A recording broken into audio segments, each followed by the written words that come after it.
The best way to carve a spoon correctly is to have a metal spoon in your hand and look at it really hard. Hmm. So if you've forgotten your spoon, you're kind of SOL. But the best thing to do is to pick up, maybe while you're listening to the podcast, pick up a spoon and actually look at it. It's hard to really see things that we use every day and have been using every day since before we were talking. But if you actually take out a spoon and you look at it, you'll see that there's what's called crank or recurve in that spoon. There's the bowl of the spoon, hold that level to the floor, and as you hold the bowl of the spoon level to the floor, you'll see that the handle goes up and then kind of back. There's generally some kind of swoop or recurve that happens there. Yep. And that means it's possible for you to shovel food into your mouth without the food falling off the spoon every time you're going for it.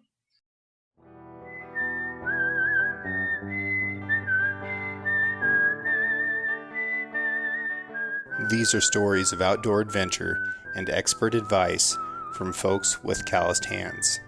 I'm James Nash, and this is the Six Ranch Podcast.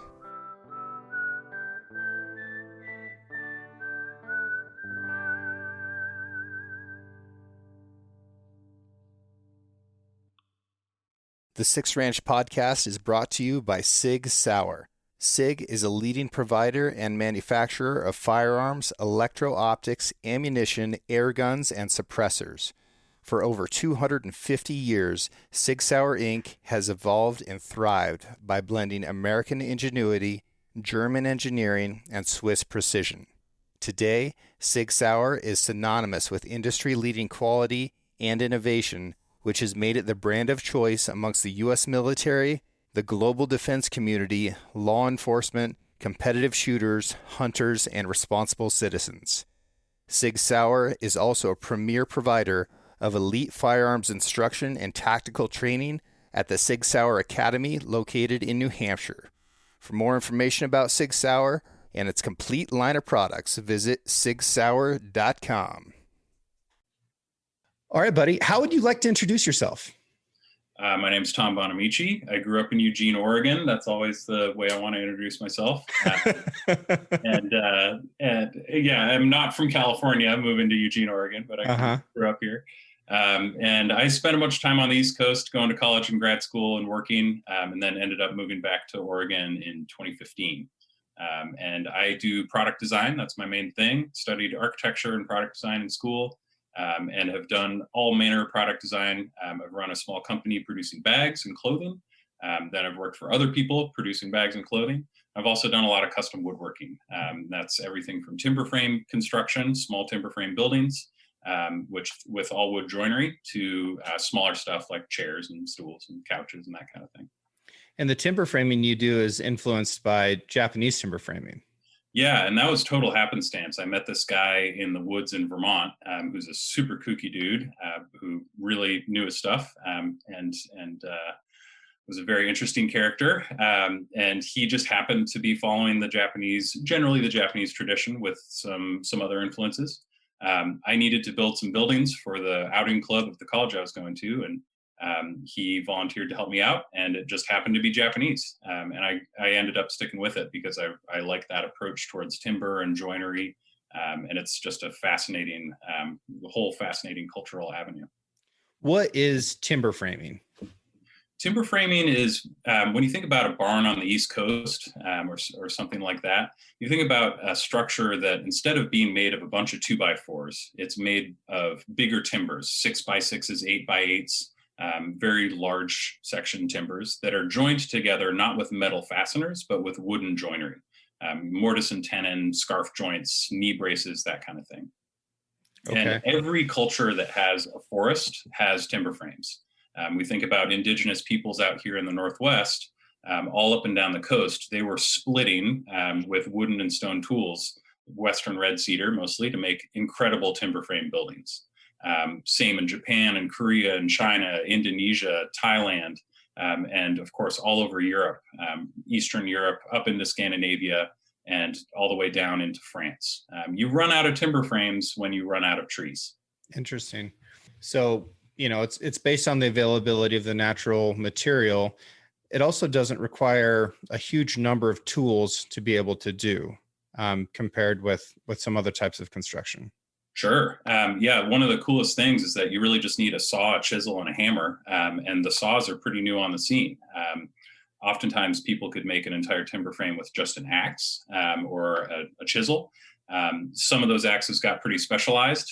When you look at like Viking timber framing, which was kind of hybrid log building and timber framing, they'd have a half dozen different kinds of axes. But the idea is that it's just a chisel on a stick, so it can get the job done pretty efficiently. Saws didn't become very common until steel got good.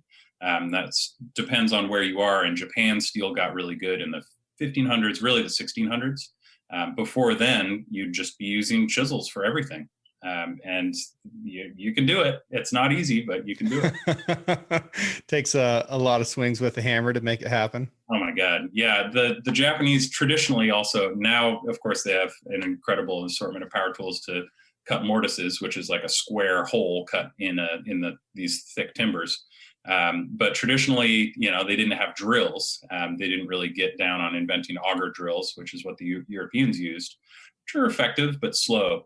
The Japanese had such good steel that they would just chisel out their holes without bothering to drill out all that wood first. And because they had really good steel and a lot of practice and a really strong apprenticeship program, those mortises got banged out really fast. But the guy that taught me had me learn by banging out a bunch of mortises with no drills, just chiseling. And I can tell you, I've never had more blisters on my hands in my life. It was just punishing. So I'm thankful for some modern timber framing tools. There's the best is the mortising machine, which is like a short, thick, stubby chainsaw on a stand, and you clamp it to the timber, and you can do these successive plunge cuts and be able to cut a square-sided mortise. It's lovely. So why wouldn't everybody timber frame? Why is stud frame construction still a thing? Stud frame construction is honestly, it's a lot better in a lot of ways because you can end up with a really well insulated building that can accommodate systems like electrical and plumbing much more easily than a timber frame. A timber frame is absolutely more durable than stud framing. There are timber frames in Japan that are over 1,000 years old and still standing through all of the earthquakes of the Pacific Rim. They're truly amazing buildings, and they can last for forever as long as the wood's kept dry. But where it's harder is, it's not really harder, it's just more expensive. You have to insulate the walls somehow, which historically hasn't been a big thing, right? We relied on different ways of cladding buildings and also just generally being colder humans. But because we want our environments to be a perfect 65 degrees all the time, we insulate our walls and then we throw in all these systems, electrical and plumbing. It just means you've got to build another wall on top of the timber frame. So you end up stud framing, wrapping a timber frame in stud frame construction. So you're just spending a ton of money and spending a lot of time, which is very expensive, to end up with a really amazing building. So it's just priced out. Tell me about the wedges and how that fits into the mix, especially in terms of earthquakes. Sure. I'm glad you remembered that story. So in the European model, you're using mortise and tenon joints, and then you're pegging everything together. So you drill a hole. Again, they had bits before Eastern timber framers had drill bits. Drill a hole and you bang in a peg. And that peg is usually out of split oak or some kind of wood where the wood is super, super strong and also flexible. There are ways of putting those pegs in so that they actually join the mortise and tenon together even tighter. You intentionally offset the holes a little bit. The peg actually bends as you're banging it in there, and it just sucks the whole joint together. It's a very European approach because it's like it's going to be done and it's permanent and it's never going to fail and it's going to be perfect forever. This is never the case. Buildings always get screwed up and they need maintenance. So if you back the truck into that barn, or if there's an earthquake, for instance, there's a chance that that whole structure can rack like a parallelogram and break that joint where the peg goes through. So in most Eastern timber framing traditions, and not all, I'm not of Asian descent, and I'm not a real expert, but basically everywhere that I've seen it in the books available, all the joints are wedged together instead of being pegged together. So you've got an oversized mortise, an undersized tenon, or a member that passes through that mortise entirely, and then wedges that hold those pieces in place. So it's nice for a lot of reasons. When you assemble the building, you can get that building, you put all the pieces up and you throw all the joints together, and it's kind of loose. And then you can use some cam straps or whatever you've got around to kind of gradually bring that thing super plumb and level. And then you bang your wedges in. And then when you back the truck into the barn or the earthquake comes along, or both at the same time, the whole building just kind of racks again like a parallelogram and can fart those wedges right out. And then you come back and you get your cam straps out and you straighten the building up and you bang the wedges back in. So it's a really maintainable and really kind of long vision way of looking at wooden joinery. The reason that I remember this is because when you were teaching the timber framing class up here in Joseph, I stopped by and there was this gigantic hammer laying there, and I started to go for it, and you stopped me because you knew exactly what was going to happen next. I was going to hammer something that I had no business hammering. Yep. But it's exciting. Building timber frame is really cool, and it's something that a community can do. You're using big pieces of wood, and the structures do look really beautiful. Yeah, they're incredible. It's incredible technology, and it still is relevant. I think that if you're a young family and you don't have any money and you're just trying to get up a living situation for yourself, I'd probably stud frame. I definitely would. But if you need to build something like a sauna or an outbuilding or a barn or a machine shed, or you have a lot of money and you want to build yourself a really great house that's not going to last 80 to 100 years, but that could last 500 years, build yourself a timber frame. It's a hard argument to make because you're not investing in your generation, because the house is going to work the same if it's a stud frame or a timber frame for your whole lifespan, no question. But when you build a really good quality timber frame with nice big roof overhangs, good foundation, you're investing in 3 generations, 4 generations, 5 generations from now. And I think that's a really beautiful gesture. Yeah, it is super cool. And by the way, this is not at all the topic of this podcast, but it's fun to talk about. You know, I get excited. Giant hammer, big pieces of wood, making stuff out of it. It's fun. It's cool. Super satisfying. It's also, well, and you're a bandsaw mill owner, right? So that's the whole next level. If you want to level up on timber framing, this is how I learned in Vermont. You know, Jay said, build yourself, you want to learn how to timber frame, build a wing on my house. So I built a wing on his house. Every time I needed a timber, I would get on the tractor, drive into the woods, cut down a tree, throw it on the forks, throw it on the bandsaw mill out the timber. And you can work with dead green timbers because just the way the wood shrinks, it's not a problem. The joints are all adjustable. And especially with the wedge model, if anything shrinks a little bit, you just tighten up the wedges. I love that. Really didn't matter for his house because he never finished building it, but win some, lose some. Sure. Okay. So I think we've established at this point that you're a pretty handy guy. Like, you can take some tools, you can make some stuff, you've got a bunch of experience, and you're also a hunter. Besides hunting, you spend a lot of time outside. You like to hike, you like to motorcycle. You're a man's man. So if I'm out in hunting camp and I've got a couple knives with me, what are some things that I can whittle that will actually be useful? So the thing that I've whittled the most in the backcountry is chopsticks, because my dumb ass has forgotten a spoon. Okay. You didn't expect me to say that one because we didn't talk about it beforehand, but I was just realizing that is what I've whittled the most. Huh. It's like you get to camp, you unpack, and you realize the spoon's in the other cook set, the fork in the other cook set. Yeah. And then you just find a straight twig and you start cleaning up the ends just to kind of taking the bark off. And you like shovel the ramen into your mouth one way or another. That happened on a hiking trip I was on in the Olympics last weekend. A buddy forgot his spoon and he made some really terrible chopsticks and ended up using his mug lid to shovel oatmeal in. It's not glorious, but it's a good start. So that's the real necessity. But other things that you can whittle and maybe have more fun with it because you can do it with intentionality.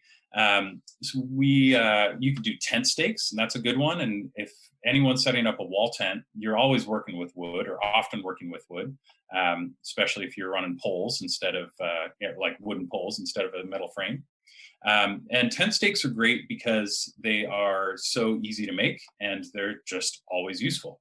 A nice thing about a tent stake is to use a really hard wood species and to have that wood be dead dry when you're trying to pound it into the ground.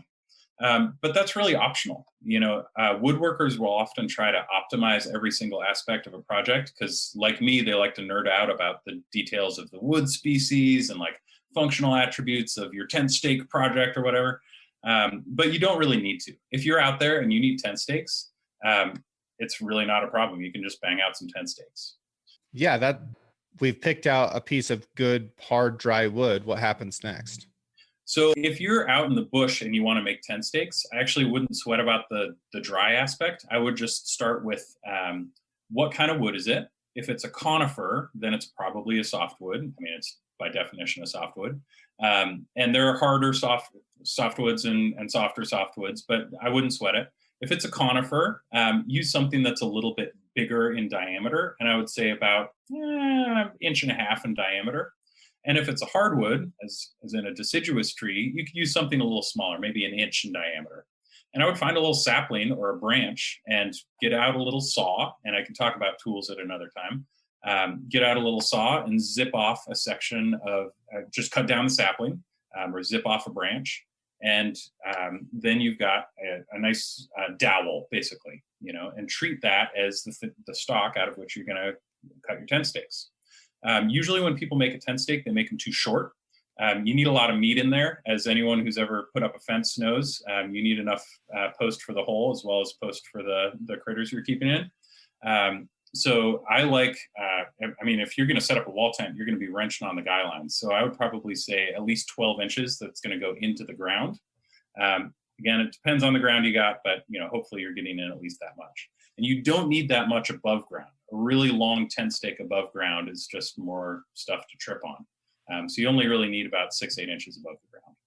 So that means that you've got a total length, maybe 20 inches or so, and that's going to be about the length from your middle finger to your elbow. So I would use that as your length guide, and cut off as many tent stakes as you need from whatever tree or branch you're using.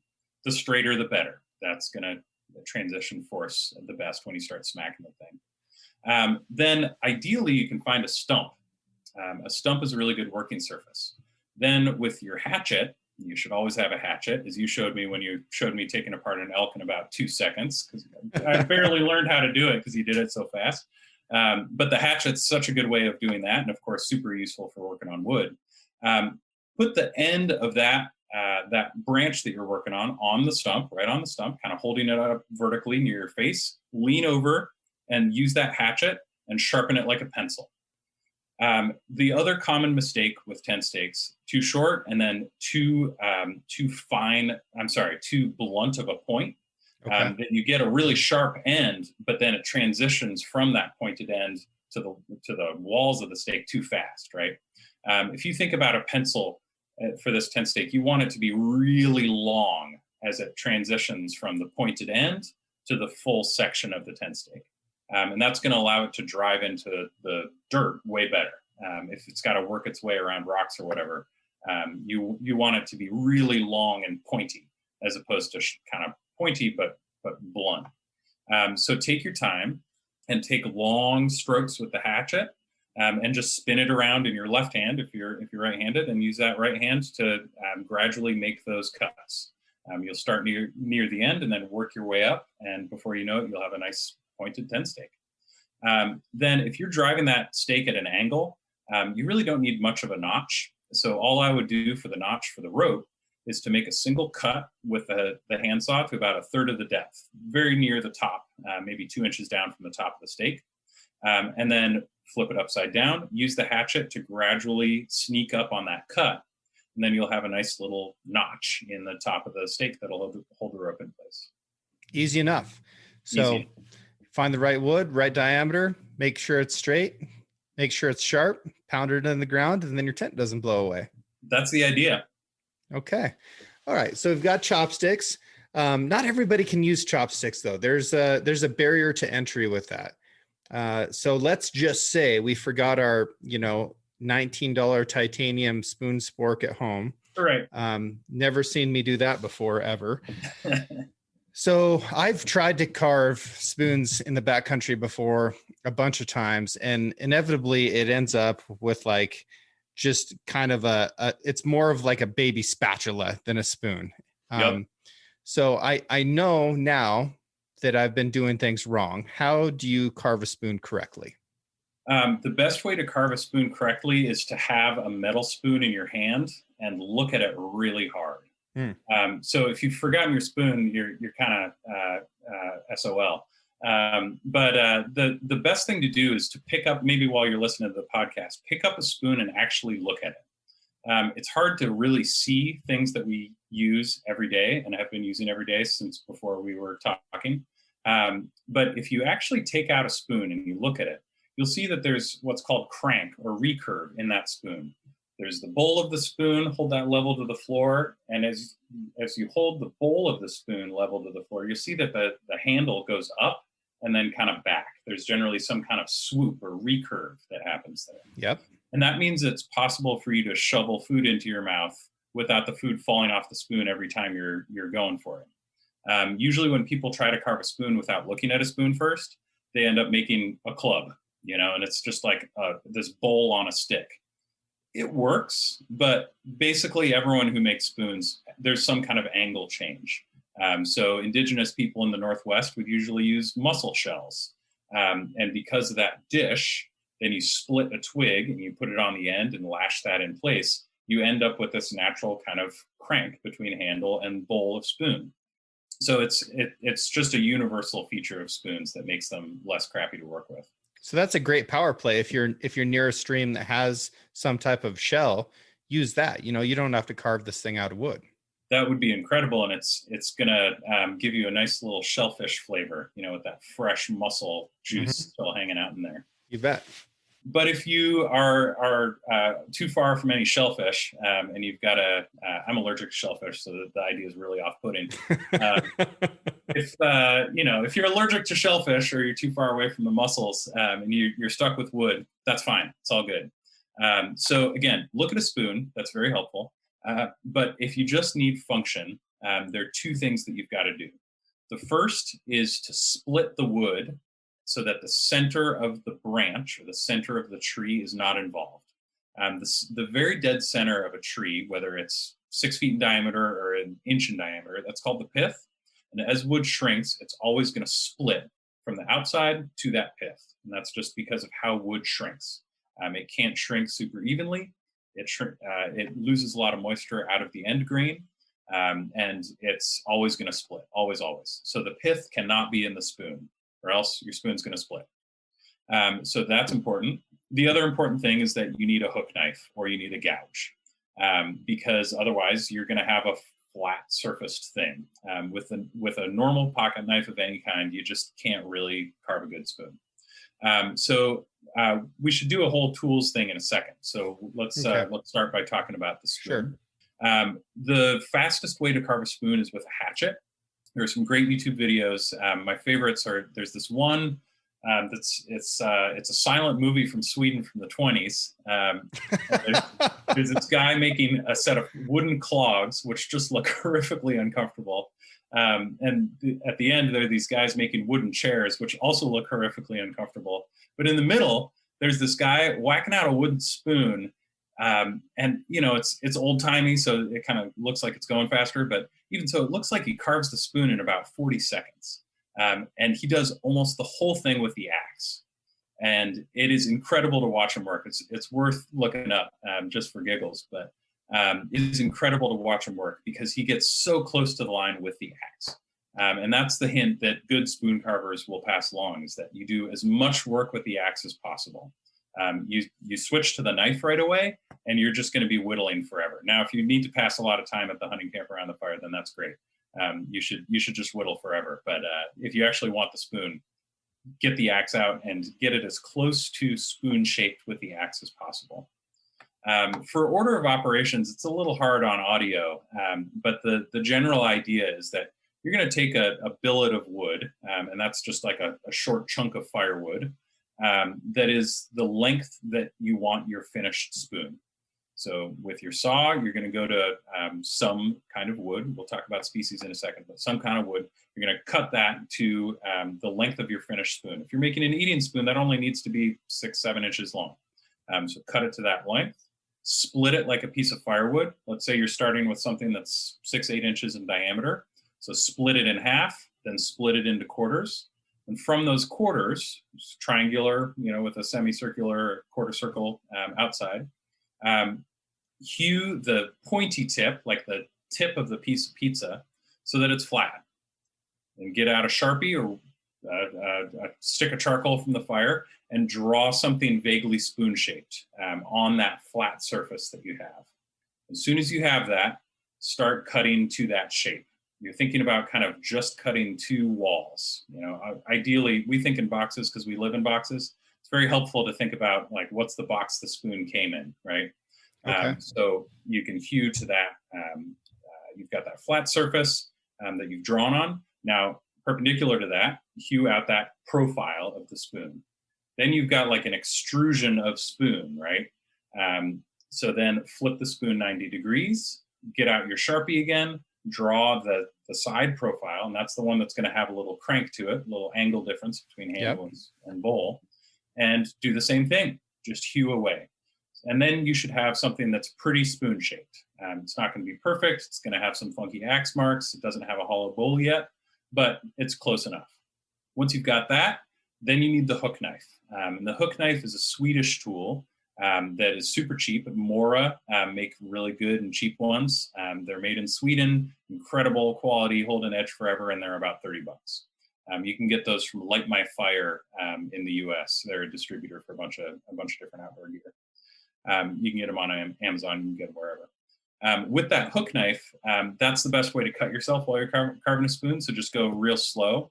Cradle the spoon in your non-dominant hand, the bowl of the spoon, and then use really small motions with your wrist to slowly chip out shavings across the grain in the bowl of the spoon. It seems like it's going to take forever, but surprisingly, it doesn't take as long as you think. Just slow little chips, and you'll dig away the bowl of the spoon. The first time I carved a spoon with a hook knife in camp, I made a ladle because I was so excited about having the power to actually, make this thing concave that I went too deep. You don't have to go as deep as what some people might think. So again, if you've got the luxury of being able to look at a metal spoon before you carve a wood spoon, put a straight edge across the bowl, and you'll see that the bowl of a spoon is maybe a 1/4 inch deep, 3/8 deep. There's not a lot of depth there. If you want to make a ladle or a cooking spoon or like a deep ass soup spoon, go for it. But you've got to think about the ergonomics of the spoon. The idea is that you're using your top lip to scrape the food out of the bowl. It's not a very appealing way of thinking about it, but that's what you're doing. You're like scraping the food out of the bowl with your top lip. And your top lip is kind of flat, right? We've got these little muscles that barely get in there and scrape the food. You just don't make it too deep, or else you're just kind of grazing the surface every time. You're leaving this like sad portion of food left in the bowl of the spoon. Not a good look. So yeah, you can make it really shallow. It's kind of surprisingly shallow. A spoon is part spatula and part vessel, but I'd say it's more spatula than vessel. Yeah. Once you've got that bowl carved out and you haven't cut yourself so that you're bleeding out, then you just take your knife, the sharper the better, and finish the outside. Just try to trim it up. What you're shooting for is a really even thickness in the bowl of the spoon and a nice even thickness in the handle. Generally, there's a taper of some kind in the handle so that it's a little taller as it connects to the bowl, and that can provide some strength, and a little wider near the end because that sits in your hand a little better. That's the Swedish style, and that's usually the kind of spoon that I carve. Works well for me. But there are all kinds of other styles. It's a really deep world. There are forums out there. I don't participate in those because I just can't really handle it. But there are a million ways to carve a spoon, and they're pretty much all fun. Even just carving a club that is totally unusable is fun. Yeah. No, I mean, whittling is a great thing to do, and it's something that a lot of people find themselves doing. But, if you're going to be doing it, you could either just make a stick into a bunch of small pieces of wood, or you could make it into something that you can use. Oh, yeah. And if you do it right, you can use it season after season. You can also whittle things that are useful that you only use once. One thing that I like to do if I'm sitting around and there's dry, dead, especially conifer wood, but really anything, I'll break off branches that are maybe an inch in diameter and then carve little fire starters. All you do is, and I think there's a name for these, but again, I don't know all the names. Cut something maybe 8 inches long out of 1 inch diameter branch, and then whittle on it, but don't release the chip when you're whittling, and you start getting all these curly bits coming off the side, and you make the whole thing curly all the way around, so it kind of looks like a little toy Christmas tree or something, and then throw it in the firewood bag. You've got this amazing little fire starter. That's really called feathering, right? Feathering, sure, Yeah. I'll take it. Yeah. I had no idea. I think that's what it's called. I believe it. That is a way to keep your hands occupied if your hands tend to want to keep busy while you're talking and shooting the breeze. Okay, so let's do one more thing that we can carve that's useful in camp. In camp, so I've always wanted to carve a gambrel, and I haven't done this yet. So full disclosure, I've made some really improvised gambrels. What is a gambrel to start with? Yeah, gambrel is basically a stick that is going to hang on to the Achilles tendon of whatever animal has just died. That allows you to hoist that animal up and clean it more effectively, and certainly skin it a lot more effectively. So this is something that I've rigged up before, helping a friend with pigs that we were killing in Pennsylvania. And I've seen a lot of gambrels that people have welded up out of rebar, and I think that's fantastic, and you're never going to go wrong. But I'm just intrigued by a wooden gambrel. I saw in a book called The Hard Life by a designer called Jasper Morrison. He was going through this cultural history museum in Portugal, and there were these beautiful wooden gambrels that people were using for their hogs, 200 years ago, with this gorgeous curve and a nice little notch, kind of like the notch on the end of the tent stake, that allows you to slide that thing into some Achilles tendons and then hoist an animal out. And with the number of poles that are lashed to trees that I see out in the woods for people's elk camps, I figure a gambrel could be a really satisfying thing to carve. And when I do that, I'm going to take the same approach as a spoon. Take some kind of wood, split it, and again, when you split wood, the grain is continuous and it makes it way stronger than sawing it. I'd split it to a board that kind of looks like a 2x4, trace whatever outline is on there, and then use the axe to get to that outline and the knife to finish it. But I think that could be a really satisfying thing to improvise. And when you're improvising or repairing something, it's really satisfying to do it well and to do it with a little intentionality. We all run into situations where we forgot the spoon, we forgot the gambrel, we forgot the tent stake, whatever. The spoon, therefore the chopsticks, right? But it's nice to take a little time and say, okay, I don't have this thing, but instead of making something really junky that's going to work but going to piss me off every time I use it, I'm going to take a little extra time and fix it right and make a good replacement for that thing. Okay, so we have our gambrel, right? So we've got something that can both spread and hold both Achilles of say the elk that we have, and we're in camp, right? We've still got a little bit of time on our hands, or maybe we did this before we shot the elk, ideally. What about pulleys? Is that something that you could make? I think it's possible. You could make a really effective pulley without a lot of hassle, because even if something isn't perfectly round, it's going to allow you to pull a rope over it without any trouble at all. As long as it's rotating, you get the pulley effect. Of course, there are really nice pulleys out there. I've got them for search and rescue stuff that have the sealed bearings and so on. I was working in the redwoods last summer, and we had to haul all of our gear and tools up 150 feet into the trees, and they had these amazing pulleys with cam locks and everything. It was just incredible. But if you got to rig something up, I think it's doable. I think that it would be easiest to do it if you do have a little plywood kicking around or something like that that can form the walls of the pulley. That would really be ideal. And oftentimes, if you're in a big kind of permanent camp situation, you can improvise, some boards, some thinner boards, or some 3/4 inch ply or something. That'd be real nice. And then all I would do is take a section, again, just cut a section of a tree that seems pretty round, that's maybe 4, 5, 6 inches in diameter. And now you're going to intentionally use the pith. This thing isn't going to get enough use that you'll still be using it when it dries out. So we're going to ignore how it's always going to crack to the pith when it dries because we're going to be using it pretty soon. You've got to find a way to drill through the center. And one way, if you don't have a drill around, I know a lot of guys take drills to the woods because you're going to hang up your crossbar on which you're going to hang your game. And people throw timber locks into trees, and I see that, and that's great. If you don't have a drill with you, though, a cool way to make a hole in a piece of wood is to burn that hole through.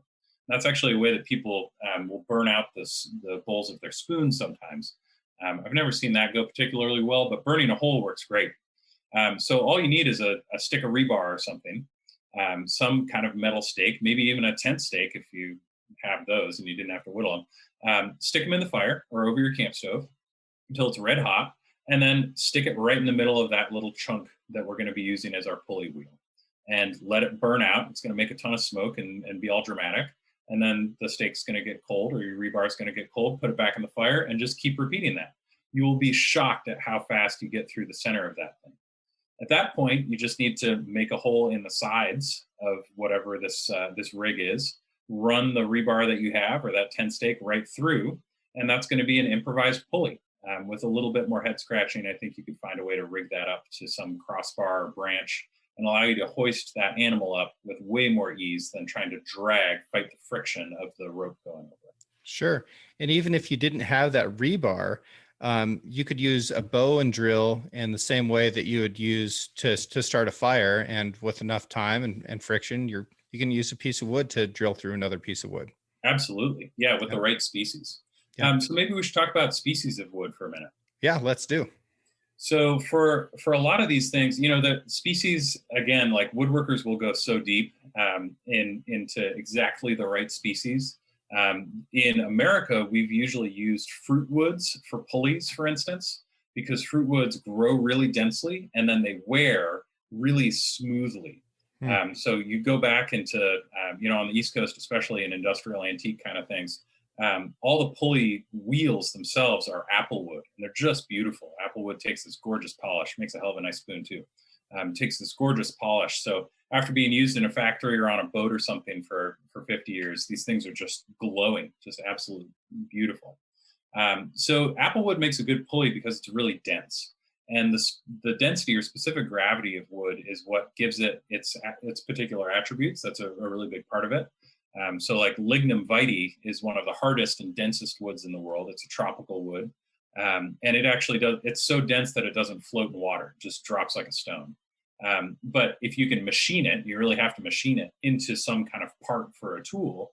It can be used as like a bushing, basically like a bearing, because it's so hard wearing and so oily and will just last forever. Whereas balsa wood is one of the lightest and featheriest woods around. That, of course, floats. Everyone knows, Kon-Tiki was a raft made out of balsa trees. And it's so lightweight that unless you're really making a raft out of these really big pieces, anything small is just going to break almost immediately. I wouldn't want to use chopsticks made out of balsa wood because it's just going to break. And yet it's still a hardwood. Yet it's still a hardwood because it's not a conifer. That hardwood softwood distinction is useful, but it's definitely not particularly nuanced. Poplar is a very soft deciduous tree. It's softer than, say, Douglas fir, effectively, but it's a hardwood, and Douglas fir is a softwood. Douglas fir is pretty hard and heavy. Southern yellow pine too. There's a lot of distinction between the early wood and late wood. Those are the actual growth stripes on the tree. But that late wood on Doug fir is so hard that it makes the wood very strong, very durable, and actually pretty hard to whittle and cut through. And if you're hunting at a higher elevation or a more northern latitude, those trees are going to grow more slowly. And even if it's a softwood species, it's going to be harder than the same species growing in a warmer climate, lower latitude, lower elevation. Exactly. I was just doing construction today. We pulled a stud out that just felt like a feather. And I realized that everything else was Doug fir. This one stud was grand fir, which is much lighter in general, and less distinction between early and late. And then I looked at the end grain, and the growth lines were maybe a half inch apart. I mean, this tree was growing so fast. And it just made it super feathery and lightweight. When trees are adding girth, they're doing the most growth early in the season. And if they've got a ton of water, a ton of light, and a ton of space, they're going to add that wood really, really fast. Gotcha. Okay. So what are some other good woods to, say, carve a spoon out of? Well, the most popular wood for carving spoons in Scandinavia, which is also available in a lot of the U.S., is birch. Birch is super easy to carve. It's a relatively soft hardwood, and especially when it's green, you always want to carve a spoon when the wood is still wet or green, fresh, because it's the difference between cutting through a grape and cutting through a raisin, right? All those wood cells, if they're all full of water, they're just way easier to slice through with a sharp knife. So birch is really easy to carve, but then once it does dry out, it dries pretty hard and will last a good long time. So if you're hunting whitetail in Minnesota, you look anywhere and there's a million birch that you can use for carving spoons. Anything that we talked about would be great out of birch. It's a really useful species. But birch ultimately isn't super strong in a lateral sense, way less strong than even like Doug fir, for instance, or pretty much any other hardwood. So you'll see that in Finland, the traditional axes have this collar that extends down. So the eye of the axe is actually, effectively much longer than most. And that's because the only hardwood they had was birch. That's what they had. So they needed to make a much longer joint in order for their axe handles not to break all the time. Gotcha. That makes sense. Some people out west will try carving out of mountain mahogany. The tough part about that is that because it's such a gnarled species, you end up with little knots all over the place. And knots are a real pain in the ass when you're carving. The grain of the wood is swirling around that knot and creating this kind of like upset area where every time you carve, you're going to dig into the grain and then you'll try from the other direction and it'll dig in. You'll try from the other direction, it'll dig in. It's just be a real pain in the ass. The straighter the grain, the easier the carving. Gotcha. Makes sense.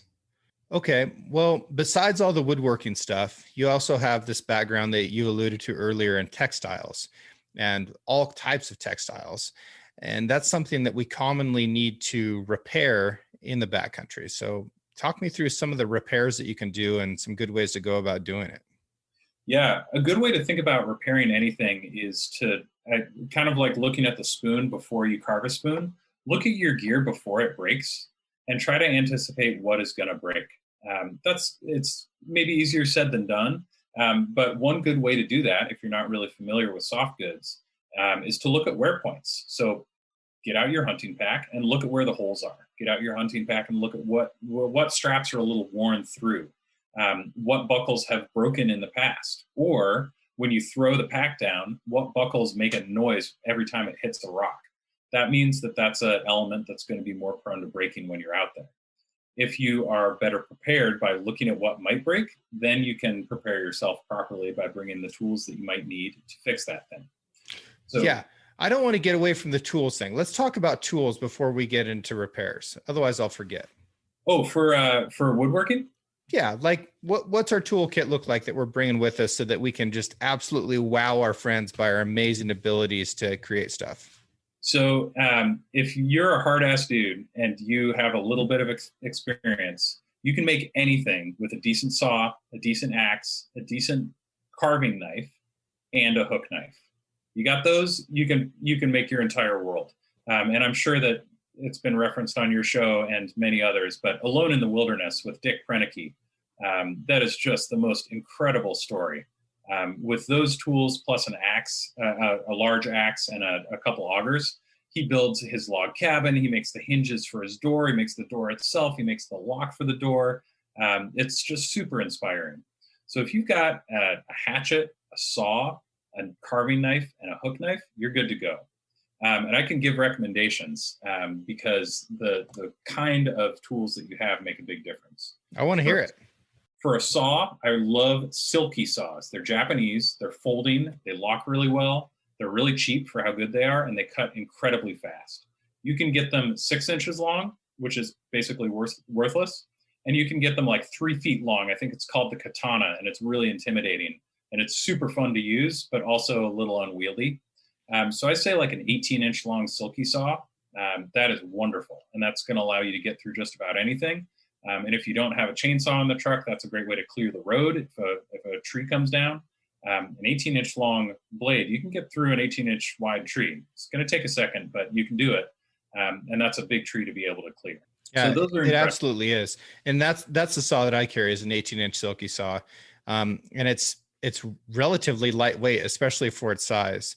And I was just clearing some roads in Wyoming, getting ready for the Hunter Games a couple weeks ago. And, there's a tree down that we needed to cut. And somebody said, "You want a chainsaw?" And I was like, "No, I'll just use this." And they thought I was just being a tough guy, but it's about efficiency. I had that thing cut before I could have started that chainsaw. Totally. They're pretty amazing tools. And the longer ones, so the super wide one, the katana, is kind of ridiculous. But if you need to cut a big thing, you can cut it so fast. It's really amazing. I learned that doing trail work on the Appalachian Trail in college. We, due to some of the wilderness rules, we weren't allowed to use chainsaws in certain sections, and we used crosscut saws, American style crosscut saws. And they were absolutely spectacular to work with. The Forest Service taught us how to sharpen them, and we kept them absolutely shaving sharp, and they were incredibly effective. Yeah, sharpening a crosscut saw is an incredible skill that not very many people have today.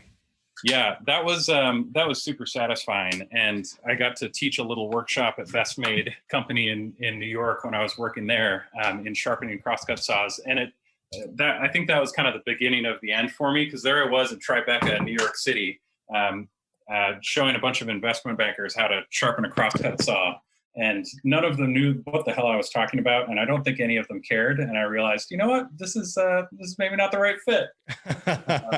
It was illuminating.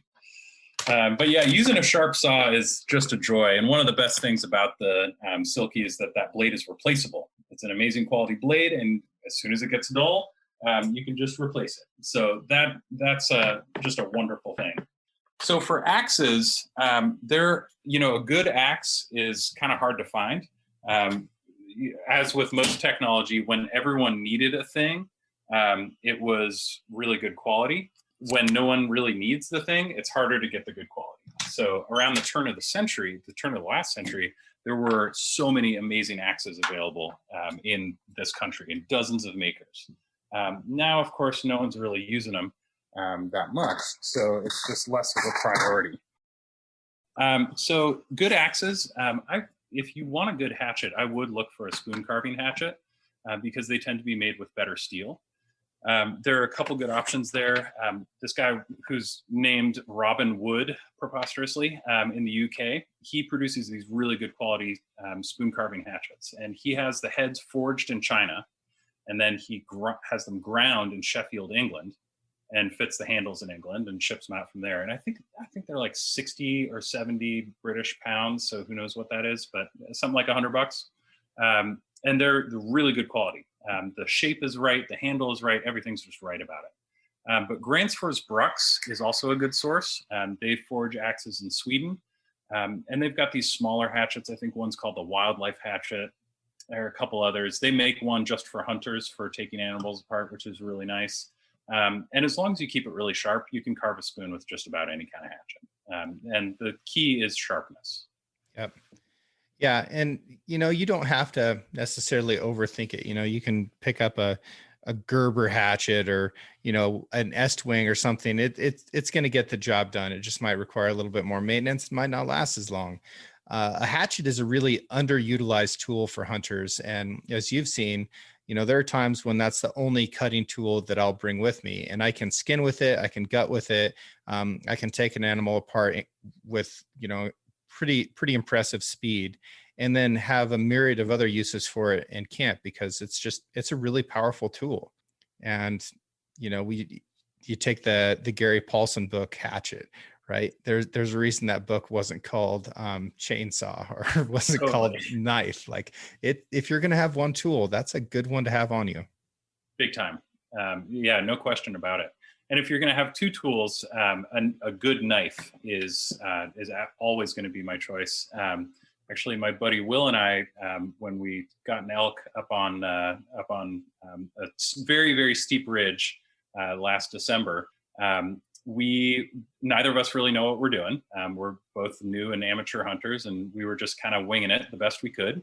And as we were taking this elk apart, we had thrown in a couple knives for each of us just to kind of see what was going to work. And if one got dull, we'd have a backup. The very best knife for the job ended up being my spoon carving knife, just a little Mora 126 spoon carving knife, because it's this small, skinny blade. It's crazy sharp, and it's this really comfortable and kind of easily manipulated handle. So when we were skinning and gutting, we used that knife exclusively. It even popped joints apart, although I didn't do it quite as fast as the way that you did. But I did my best, and it did work out eventually after a little bit of cussing. Hey, as long as you're not packing hooves out, I'm happy. You know, whatever you have to do to make it happen. No hooves were packed, though I wish we had hooves when we were packing out. Pretty punishing. After falling into a prickly pear for the fourth time in pitch black, that was interesting. Well, the struggle makes the meat taste better.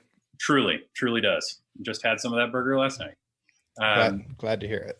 So that Mora 126 carving knife is really a remarkable knife. They're so cheap for what they are. I think they're $26. They come with this terrible plastic sheath that works fine. I wouldn't trust it to wear on your hip all day, but it works fine. You can get better sheaths for them. The steel lasts forever. The edge is incredible. And it's this comfortable little wooden handle. You can carve a spoon with it. As long as you're keeping it really, really sharp, you could carve a spoon, skin an animal, finish the spoon, eat the animal. I mean, that's what I'm talking about. Well, and I'll share a sharpening technique that I learned from you that is a great way to save weight if you're backpack hunting, because you do need to sharpen a knife, as you're working through an elk, especially if you're using it for other tasks. And that's to use sandpaper to sharpen with. You can bring a couple small pieces of sandpaper that are the size of a credit card and lay them over a flat surface, and you can sharpen really well with it, and it weighs nothing, and it's basically free. Yep. The sandpaper is a great way to do touch-ups, and you said a credit card, and I was just going to say, get your driver's license out and use that as your flat surface on which to reference the knife. You can also get little diamond hone, basically credit cards that are super light and small. Keep those in a little wallet in your pack, and that's a good way to do it. I've got this folding diamond hone thing that I got for free when I was working at Best Made. I think it's by DMT, which is a great company based out of Massachusetts, I think. That make all kinds of diamond surfaces. And it's a little bit heavier, but it does the job great. And I'm able to touch up an axe with it or touch up a knife with it, and it works just fine. It's better to take a little time to sharpen that knife than to work through using a dull knife, because that's the best way to hurt yourself.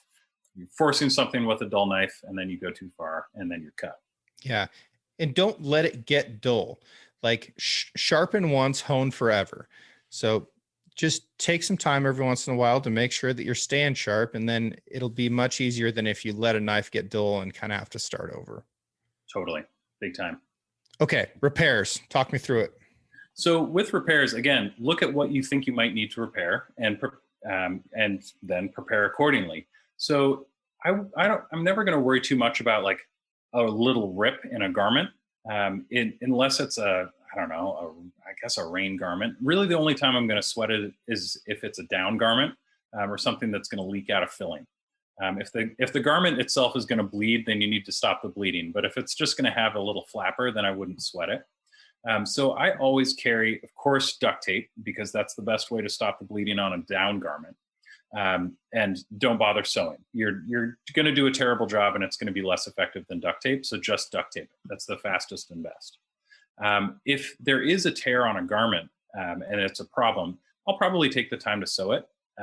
So I always carry a bunch of dental floss because it's really strong, and you can treat it a little bit like artificial sinew in that you can split it in half for a finer thread or use it full thickness for a thicker thread. And then an all-purpose needle. I don't know what kind of needle it is. It's just no one needs to know what kind of needle it is. Make sure the dental floss fits in the eye and make sure it's sharp, and then you're good to go. That needle is going to work just fine. Don't get fussy about it. And again, those are a couple items that weigh next to nothing. Nothing, and can really save the day. Where I have had to repair with sewing in the field is with bags, because if a strap comes disconnected, or if suddenly a compression strap is not working, or there's a big hole in the bottom of the bag, then you have a functionality problem. If you have a little extra ventilation on a garment, you're probably going to be okay. But if your bag can't hold stuff, that's a problem.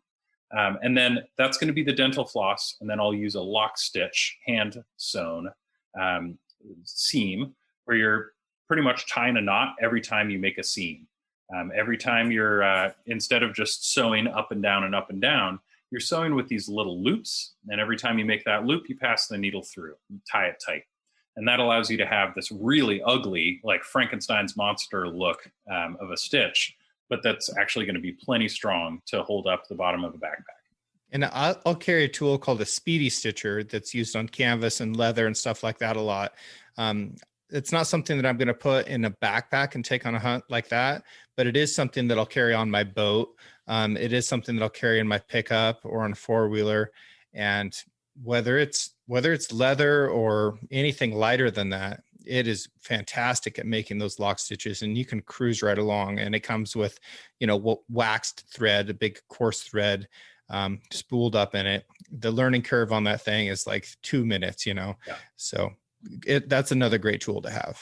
The Speedy Stitcher is terrific, and the only downside of the Speedy Stitcher is that it's basically a chain stitch, but or it's kind of a lock stitch that's like the one you get on a sewing machine. So unless you're doing a little extra work, if that seam gets cut again, or if that seam ruptures, then the whole thing can run out. And if you're just hand sewing, either with 2 needles or 1 needle, you can really lock every single stitch. I see the difference now. Yeah.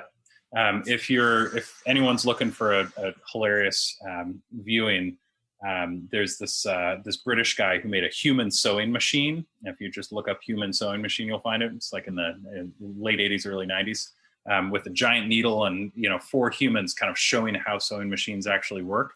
I've worked with sewing machines for a long time now, and this is the only thing that really explained it. Until then, I just thought it was magic. I still think it's magic, and I've spent a lot of time on the old Juki making stuff. Oh, yeah. And whenever that needle goes down into the table, magic. I don't understand how it's possible. It's incredible. So with the needle and thread, and dental floss really is a good thread, but that waxed stuff you're talking about is also great, and real artificial sinew, artificial sinew that you buy for leather working, that's terrific stuff, because it's this extruded filament, so it's super crazy strong. And again, you can kind of split it to see how wide you want that fiber to be. That's really all you need for sewing. You're going to be able to get out of most scrapes with that. I also always carry, of course, duct tape, but also electrical tape. And both of those I wind around my trekking pole. So it's just there, and I know exactly how much I have left, and it's an easy thing to keep an eye on and keep topped up. As I think we've all experienced with first aid kits and repair kits, you can get into a situation where you deplete a supply and then you never replete the supply. Then you're out there kind of up a creek. So anytime you can keep an eye on those, it's best. The last thing that I carry is quick fix buckles. And this is a thing that can really save your hide, because if a buckle breaks, and Fastex buckles or side release buckles, it's often the female end that breaks because you step on it and it just shatters that acetal on a stone. Yeah, it gets caught in a pickup truck door all the time. Inevitable. It's the only thing that ever gets stuck in the door. It's like someone's finger or the female Fastex buckle that actually shatters. So there are buckles that are made that you can just kind of hammer the rest of that buckle off, or even leave it on. And then there's a buckle that's made where the little slot that the webbing passes through has a slit in it at an angle, and you can kind of wiggle it onto the webbing, and then you've got a functional buckle. It's not as strong long term, but it will absolutely get you out of the woods. And if the buckle that breaks is your hip belt buckle, that can be the difference between a really bad time and a really just okay time. And you had a pack strap break with me on a hunt one time, and that turned into a pretty miserable experience for you. Sure did. Which really was my own damn fault. I was testing out this old Norwegian backpack, probably in the 30s, just to, all these people hunted and hiked and mountaineered with these things. I was like, wow, how are they doing it? How'd it go? It didn't go well. And of course, a leather strap blew out, and that was that. Yeah. And if we hadn't been hustling it after some elk, I probably could have stopped and sewed that up. But really, ideally, you're doing your repairs at home. Yeah. And that's another good tip is, of course, you want to be prepared to repair stuff in the field, but ideally you're taking a little bit of time as you unpack to inventory your gear, keep an eye on what kind of supplies need to be refilled, and look at the pack, look at the jacket. Does it have a hole in it? Is there a piece that's coming undone on that pack? Generally, soft goods don't fail all at once. They generally give you a warning. There's some fraying, there's a hole, there's something loose or wiggling, something's creaking where it didn't creak before. Dig into it a little bit and figure it out. And ideally, if you're in the front country and there's a zipper that's not working right or something's just off kilter, if you're not comfortable sewing, look up a gear repair person, and there's probably one in your area. And if there isn't, there's a huge gear repair place in Seattle. I've forgotten its name, but you can ship your gear there and they'll fix it and they'll send it back. And it is really cheap for the quality of work that they do. Way better than, probably better than waiting on a warranty that might take 6 months. For sure. And definitely better than buying something brand new when you could just fix what you already have. Absolutely. I think the last plug I'll make for what to do with your soft goods is to alter them yourself. If you feel like something doesn't work for you right, make it your own. And that's a thing that you can do yourself if you're able to sew a little bit, or even just like pound a rivet where you feel like something isn't properly reinforced. But also to rip stuff off. That's very satisfying. If you find that there are just too many pockets on the thing, too many straps on the thing, or the straps are all 12 feet long and they don't need to be, do it, change it, cut it. I find that people are often really reluctant to alter their belongings because it's a store-bought thing. They feel wrong cutting into it. But you own it. You should change it, make it your own. There's a pack that I have where the compression strap originally covered up the zipper access to the pack. So anytime that pack was snugged up, you couldn't open up the little day pack portion. So I ripped that seam apart and moved that compression strap to the other side of the zipper. Now that places more strain on the zipper technically, but it doesn't end up being a problem with the way that I did it. So I really encourage you that if you get back and you feel like, say it's a backpack, it's generally working for you, but it's really inconvenient that the zipper is in this place or the strap is in this place. Try to change that yourself. And if you can't, work with one of those gear repair people and they will change it very cheerfully. There are more of those people than you think. And if anyone's forgotten, there is a thing called the Yellow Pages. So open it up and make a couple calls and you'll find someone to work with you. And I would take it one step further. And that's that if you do find a way to improve this product, whatever it is, snap a picture with it and send it to the manufacturer. They're going to love you for that. And they're probably going to, do something for you in the long run because everybody wants to improve. We're all looking to improve. Absolutely. And as someone who has received those emails on the manufacturing end, I love it. I genuinely do, because people come up with sometimes hilariously ridiculous solutions, which they're so proud of, and that's great. And sometimes truly mind-bending solutions that I never would have thought of and that we absolutely incorporate into the next round. It's a very welcome thing. Yeah. Okay. The last thing I want to talk about today, Tom, what advice do you have for people who are new to hunting? A lot of what people hear from on this podcast and from other places is advice from people who have been in the field for a long time. But you're fairly new to elk hunting. For example, you got your first elk with me a couple of years ago, which was an awesome experience, for me and I think for you as well. But what advice do you have for the people who are just getting started? I'm still getting started for sure. And what I just continually am reminding myself is to just ask questions and to seek people out who know a lot better than you, because they know the answers to those questions.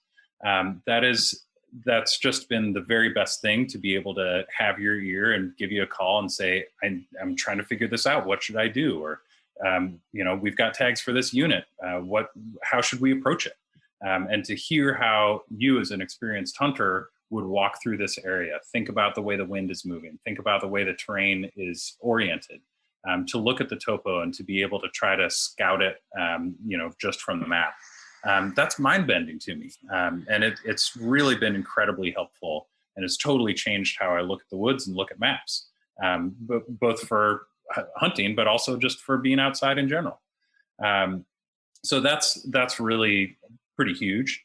I think the other thing that changed, I'm a kind of a map nut. So the other thing that really changed my approach was just downloading and using Onyx, and having a way to consistently mark trails, consistently mark waypoints, and to be able to really keep an eye on the terrain, and then to be scouting out other potential options. My buddy Will and I we went out for blacktail last fall, and we got completely skunked, of course, because blacktail are so elusive and we're total novices. But on our very last day, Will looked at the map and he said, "What about this area? What do you think is over here?" Oh, we got nothing to lose. Let's go check it out.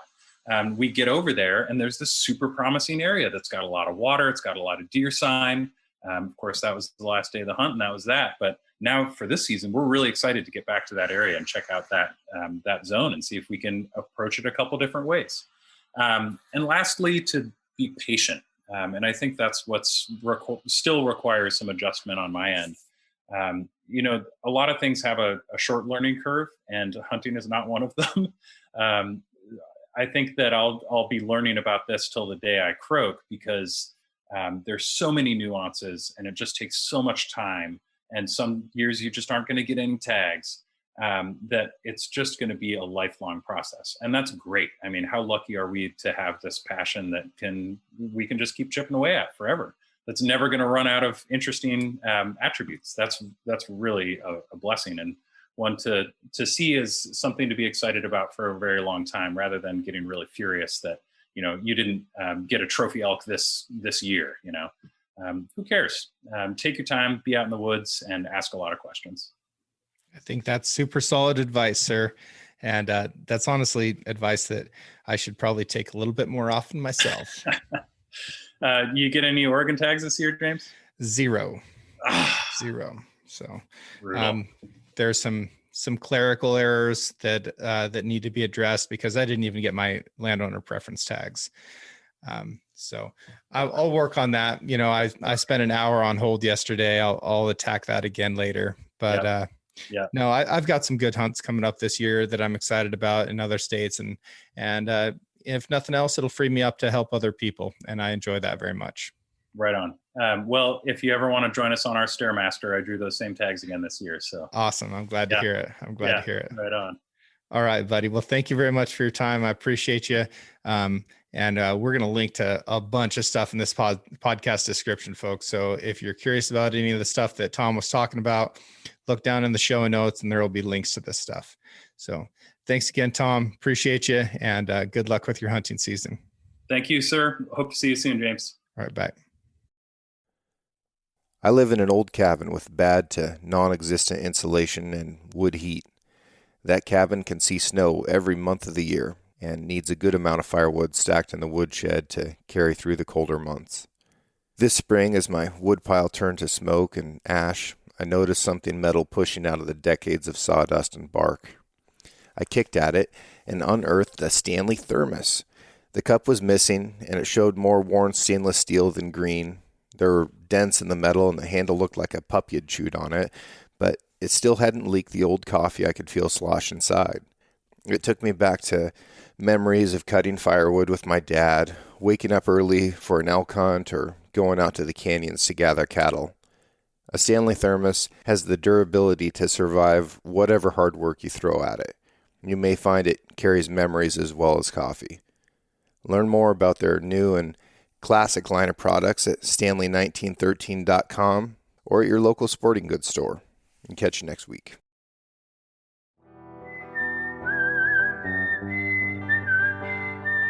Thank you for listening.